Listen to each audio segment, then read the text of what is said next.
So here in 9.5, we're going to take a look at other environmental conditions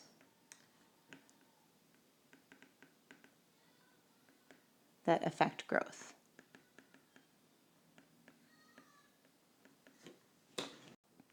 The first thing we're going to look at is osmotic pressure. So typically our environments are more dilute than organisms are. So when we think of pressure, so if this is our organism here and we have more solutes and molecules inside an organism than we would typically find in that organism's environment. And because of that, then the water is going to be flowing into the organism. So in a way for an organism to kind of combat that is to have the cell walls. And so we kind of already spoke about this in chapter 3 because it's just kind of part of the structure of most bacteria and archaea. We see a little bit of these differences in Protista.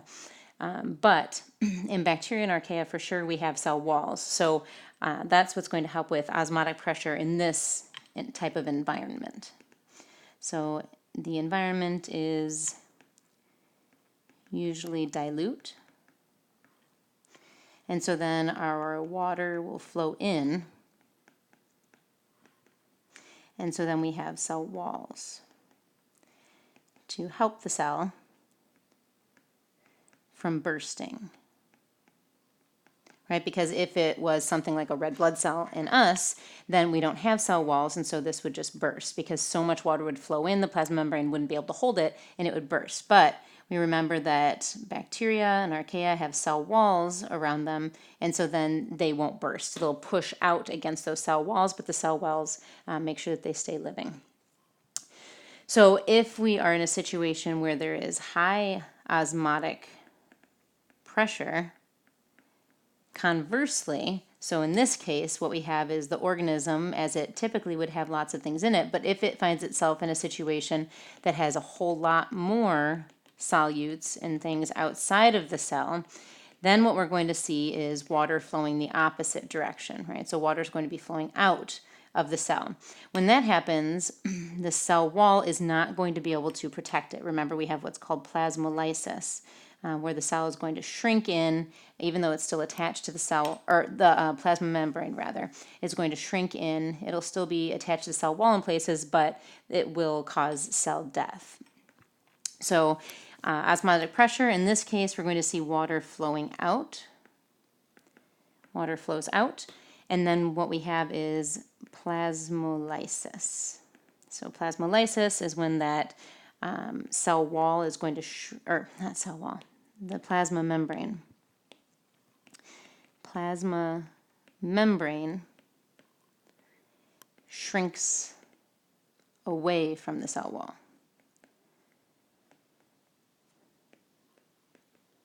So it's going to shrink away from the cell wall and then cause cell death.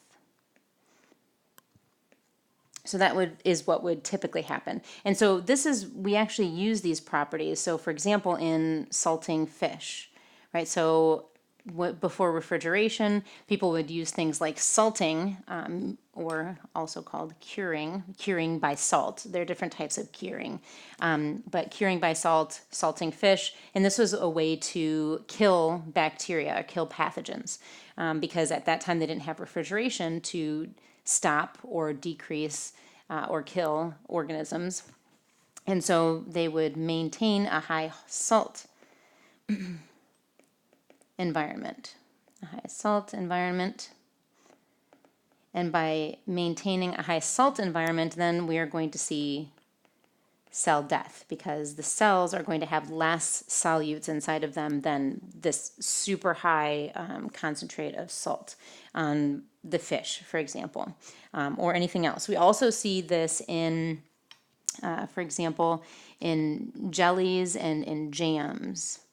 In jellies and jams, instead of it being salt, what we see is a high sugar concentration. And if we have a really high sugar concentration, then that will burst the cells, or it will plasmolyze the cells because it's such a high concentration of the sugar in there that it's actually going to pull the water from the cell and it will kill the cell. So then that's how we were able to preserve things like fruits long term. Salting was a way to preserve meats long term. So when we talk about organisms that can then live in some of these situations that have high osmotic pressure, right? Because here in an environment where we have low solutes, we don't really have much of a problem. The cell wall is going to help the cell maintain its shape, and it's not a problem. Where we do have a problem is in these high osmotic pressure situations. So we have specific organisms called halophiles. And these are organisms that can withstand this type of situation, this high osmotic pressure environment, whether it be salt or whether it be sugar or any other type of environment that that has a higher concentration of solutes. Now, as far as higher concentration of solutes, here when I say halophiles are specific to salt. Let me back up just a moment. When I talk about high osmotic pressure, we're talking about any solutes that are going to affect an organism. When we talk about halophiles specifically, these are actually called salt-loving organisms. Because oftentimes we don't find a lot of environments that have high concentrations of other things that would cause high osmotic pressure, unless we artificially make them with jellies and jams, for example. But halophiles, we do have areas on the earth that are high in salt. So, for example, we see high salt in Salt Lake, right, in the Salt Lake. We see high salt in the ocean. We see high salt in the Dead Sea. So there are lots of places that have high salt concentrations. And just like we found in the depths of the ocean and lots of other places, Antarctica and frozen ice and things, we find microorganisms all over, including in these areas of Salt Lake, the ocean, the Dead Sea. So we have halophiles in that area. And so halophiles, of course, meaning salt-loving, these are organisms that require high salt concentration. These are required for growth. Up to about 3.5% salt concentration. So some of the examples that we see here are red alga. So examples, red alga and some archaea. So we do have a whole class of archaea, the halobacterium. Halobacterium. Remember, halobacterium is because they thought that they were bacteria at the time. Halo is related to salt. So salt-loving bacteria. But now we have classified them as archaea because over time we have developed our mechanisms to allow us to determine whether something's bacteria or archaea and classify it accordingly. So our halobacterium is actually archaea. So those are some examples of halophiles. And so what are some of the adaptations here? So adaptations that allow these halophiles to exist in this high salt concentration. So one adaptation is that they have high glycerol in the cytoplasm.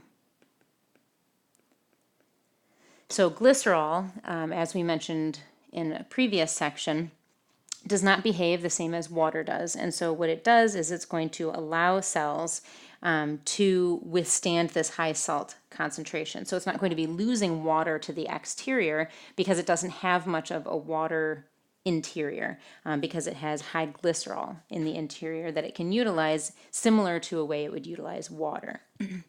Also, they have the ability to actively pump out salt ions.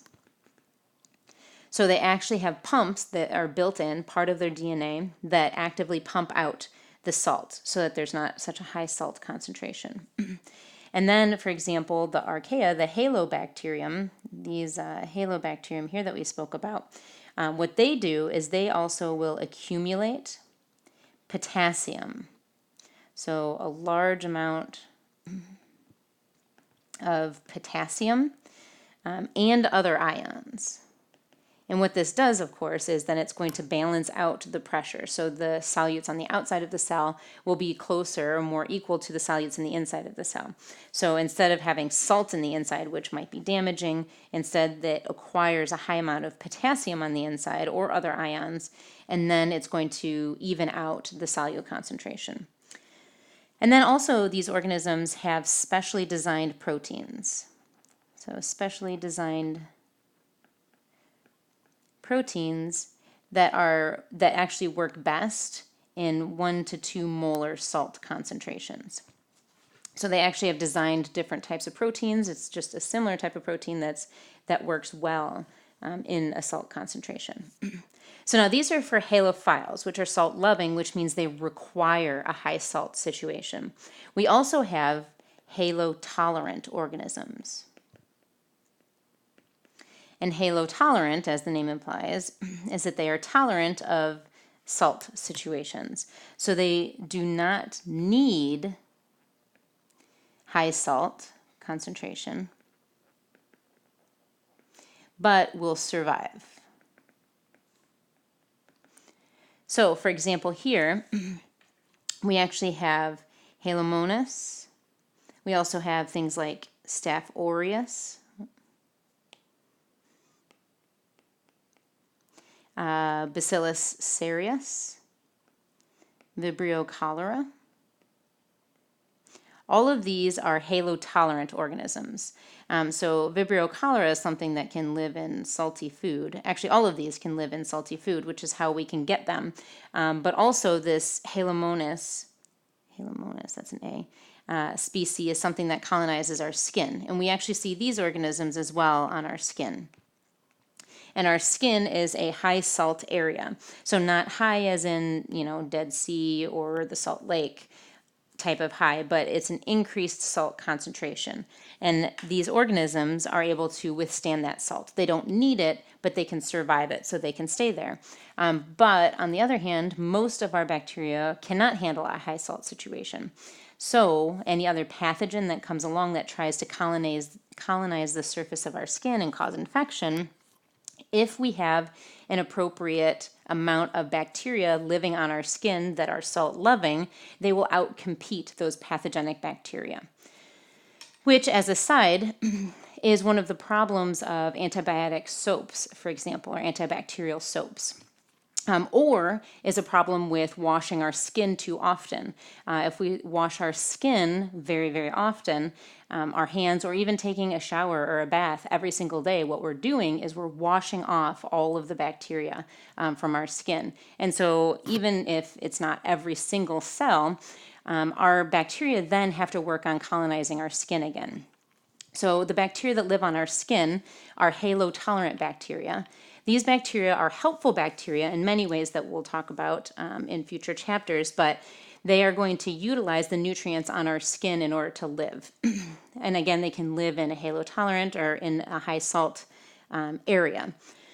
And the reason that these are important is because they maintain the health of our skin. So that when a pathogen does come along, if we get a pathogen on the surface of our skin, if we think of our arm, for example, and we get a pathogen on our arm, that pathogen might start to try to work its way into the skin and then start to cause an infection on our skin. Now, if we have done a good job of maintaining healthy skin, then we should have all of these bacteria coating the surface of our skin, and therefore when the pathogenic bacteria tries to start to utilize nutrients on the surface of the skin, not only does it have competition because all of these other bacteria are already living there, they'll kind of fight for the nutrients and the pathogen will lose because there's higher numbers of everything else, but also the saltiness of our skin is going to help to deter that bacteria because it needs to be halotolerant in order to take hold. But if we are washing off all of these bacteria on the surface of our skin and also washing off that high salt concentration, then what's going to happen is if we come into contact with pathogenic bacteria, then it will be able to get a foothold in our skin, for example, and can cause infection more easily because we don't have that buildup of bacteria on our skin. But then also we've washed away that high salt concentration. And by doing that, then the bacteria are going to have an easier time getting into our skin and causing infection. All right, so we are going to talk about the next type of environmental condition as well. So we just spoke about osmotic pressure. Now what we're going to talk about is barometric pressure.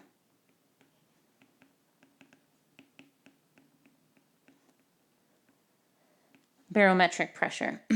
So a term that you should be familiar with here is our water movement, or water activity, which is AW here. And what this means is it is the ratio of vapor pressure of medium of interest to vapor pressure of distilled water or deionized water.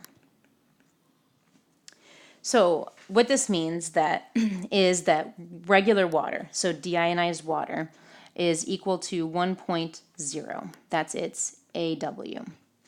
So water is 1. Bacteria, what this means in terms, other than this kind of classification, is that bacteria need water. They need a high amount of water. So their AW is about 0.97 to 0.99. So pretty close to that 1.0 of water. They need lots of water in order to exist.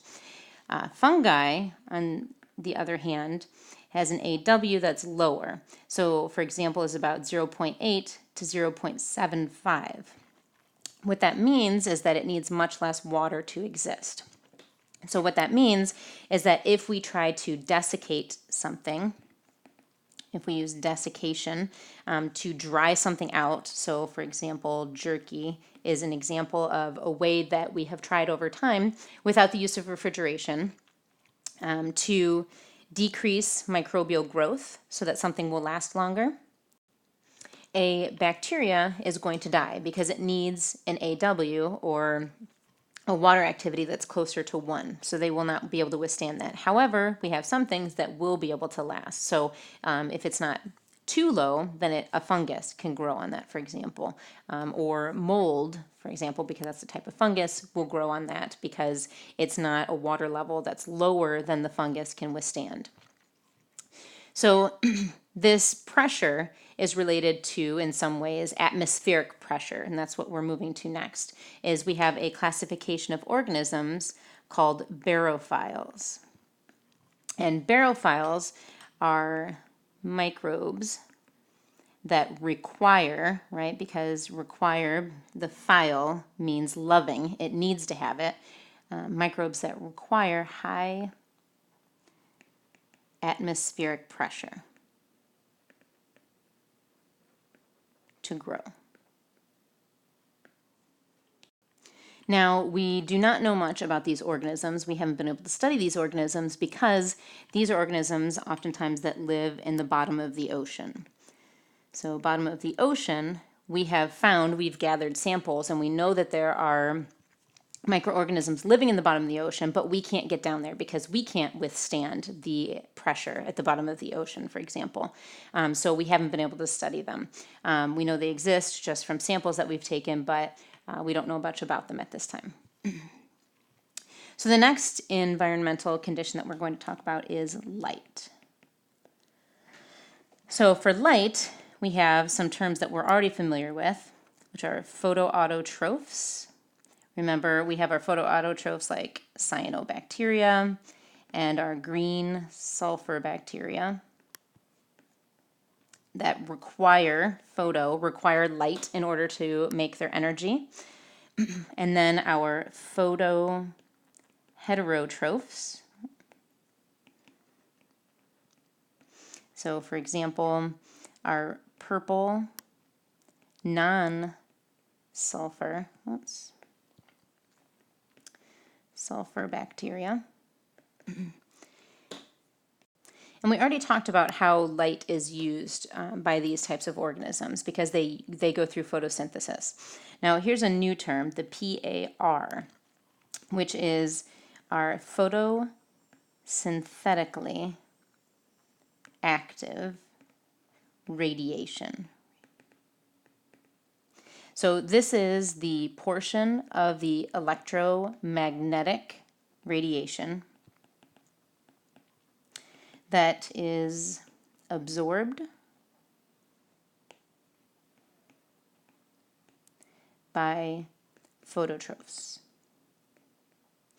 And so this is usually about 400 to 700 nanometer wavelength, and this is our visible light. So if we remember at the beginning of the semester looking at our visible light radiation, and then we could see outside of there was microwaves and radio waves, etc. So usually about 400 to 700 nanometers, which is our visible light, and some are near infrared. And so this term is important because we have our different photosynthetic organisms, or our different phototrophs that are going through photosynthesis, and they actually have different pigments. And these different pigments are going to absorb different PAR, different photosynthetically active radiation. So that particular portion of the radiation that's absorbed by the phototrophs is going to depend on the types of pigments. So we have our accessory pigments, and these can extend the PAR range to compensate for low light levels. So we have our typical pigments that we've talked about, our bacteria chlorophylls that we find in plants, things like that, that are going to take our visible light and utilize that for photosynthesis in order to make its energy and its molecules. But then we also have in organisms that are phototrophs, we have some accessory pigments sometimes. And these can extend that range to compensate for low levels. And we see this, for example, in organisms that we find in the ocean. Because if they're floating around in the ocean and they get to be a little bit deeper, then they're going to need to adjust based on what kind of radiation they're getting, what kind of light radiation or photosynthetically active radiation they're getting. And so they'll have different pigments, and they'll utilize those pigments so that they can continue to live.